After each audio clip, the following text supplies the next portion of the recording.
Dear student, তোমরা দেখছো বেতরবাড়ি সাফল্য একাডেমি। আজ আমরা চলে এসেছি দশম শ্রেণী মাধ্যমিক বাংলার যে কবিতা রয়েছে শঙ্খ ঘোষের লেখা আয় আরও বেঁধে বেঁধে থাকি। এই কবিতাটি আজ আমরা পড়ব, দেখব, শব্দার্থ মানের সহ পুঙ্খানুপুঙ্খ আজ আমরা আলোচনা করব। আজকের ভিডিওটি তোমরা সম্পূর্ণ দেখলে এই কবিতাটি বিষয়বস্তু তোমাদের কাছে জলের মতো সহজ হয়ে যাবে। তাই আজকের ভিডিওটি সকলকে দেখার অনুরোধ রইল।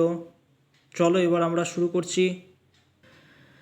দেখো, আয় আরও বেঁধে বেঁধে থাকি, শঙ্খ ঘোষের লেখা এই আয় আরও বেঁধে বেঁধে থাকি,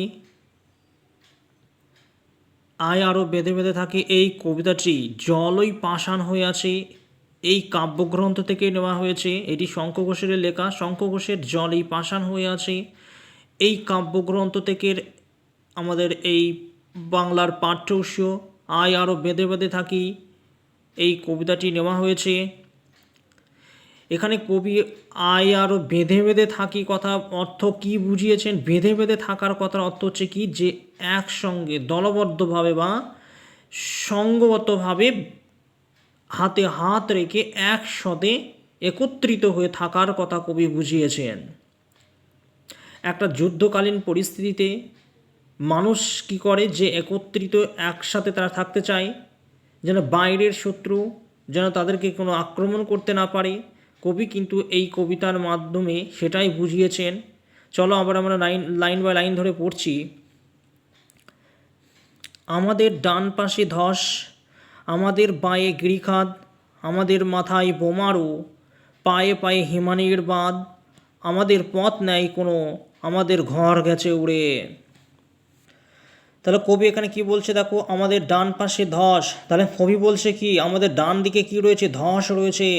আমাদের বাঁয়ে রয়েছে কি? গিরিখাদ। আমাদের বাঁয়ে রয়েছে কি? গিরিখাদ। আমাদের মাথায় রয়েছে কি? হিমানি বোমারু। বোমারুর কথার অর্থ কি? যুদ্ধ বিমান।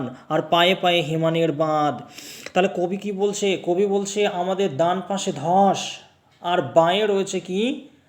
গিরিখাদ। যা আমরা ডান দিকে যাব সেই দিকেও কিন্তু উপায় নাই, সেখানে কি রয়েছে? সেখানে ধস, সেখানে গেলে হয়তো আমরা ধসে পড়ে যাব। আবার কি বলছে? আমাদের বাঁয়ে গিরিখাদ। যদি আমরা বাঁ দিকেও এগিয়ে যাই তাহলে বাঁয়ে কী রয়েছে? গিরিখাদ রয়েছে, তাহলে আমরা খাদে পড়ে যাব। আর যদি কোনো জায়গায় স্থিরভাবে দাঁড়িয়েও থাকি তাহলেও কিন্তু আমরা পারবো না। তার কারণ কি? বোমারু। বোমারু কথার অর্থ হচ্ছে কি? যে যুদ্ধ বিমান। তাহলে মাথার ওপর কি যুদ্ধ বিমান রয়েছে? কখন হয়তো কোন মুহূর্তে যে কোনো মুহূর্তে যদি কোনো বিপদ ঘটে, তাই কবি কিন্তু এখানে আশঙ্কা প্রকাশ করেছেন। আর বলছে কি, পায়ে পায়ে হিমানির বাঁধ, আমাদের পথ নেই কোনো, আমাদের ঘর গেছে উড়ে। তাই কবি বলছে আমাদের পায়ে পায়ে হিমানির বাঁধ, আমরা সামনের দিকে যে আগাবো তারও কিন্তু উপায় নেই। সামনের দিকে কি রয়েছে? বাঁধ। হিমানির কথার অর্থ হচ্ছে কি, যে বরফের চ্যাঙর বা বরফের যে টুকরো সেগুলোকেই বোঝানো হয়েছে। যদি আমরা সামনের দিকে এগিয়ে যাই তাহলে সামনের দিকেও কিন্তু আমরা আগাতে পারবো না। তাই কবি বলেছেন যে আমাদের পথ নেই কোনো, আমাদের ঘর গেছে উড়ে। তারপরে দেখো কি বলছে, আমাদের শিশুদের সব ছড়ানো রয়েছে কাছে দূরে, আমরাও তবে এইভাবে এই মুহূর্তে মারা যাব নাকি? তাহলে কবি এখানে কি করছে? কবি এই লাইনে আশঙ্কা প্রকাশ করছে। কবি বলছে যে আমাদের শিশুদের সব কথার অর্থ কি? মৃতদেহ। তাহলে কি বলছে? যে আমাদের শিশুদের মৃতদেহ ছড়ানো রয়েছে কাছে দূরে। তাহলে বলছে আমাদের শিশুদের মৃতদেহ কাছে দূরে কি ছড়ানো রয়েছে। তাই কবি এখানে আশঙ্কা প্রকাশ করছে। কি প্রকাশ করছে? যে আমরাও তবে এইভাবে এই মুহূর্তে মারা যাব নাকি?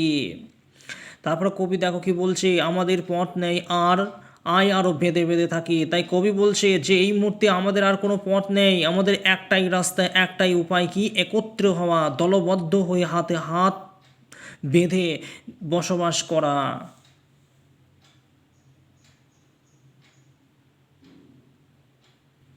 দেখো এই প্যারার মধ্যে কবি কি বলছেন, আমাদের ইতিহাস নেই অথবা এমনই ইতিহাস, আমাদের চোখ মুখ ঢাকা, আমরা ভিখারি 12 মাস, পৃথিবীতে হয়তো বেঁচে আছি, পৃথিবী হয়তো গেছে মরে, আমাদের কথা কে বা জানে, আমরা ফিরেছি দৌড়ে দৌড়ে।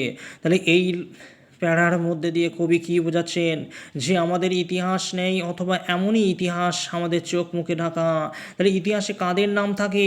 ইতিহাসে নাম থাকে রাজা বাদশাহ, সেই সমস্ত রাজা বাদশাদের নাম থাকে, কিন্তু সাধারণ দিন দক্ষিণী দরিদ্র মানুষের নাম কখনো ইতিহাসে থাকে না। তাই কবি এখানে বলছেন যে আমাদের ইতিহাস নেই, এমনই এক ইতিহাস রয়েছে, সেটা হয়তো চোখ মুখে ঢাকা, বা এমনই একটা ইতিহাস রয়েছে হয়তো তার সম্বন্ধে কেউই হয়তো জানে না।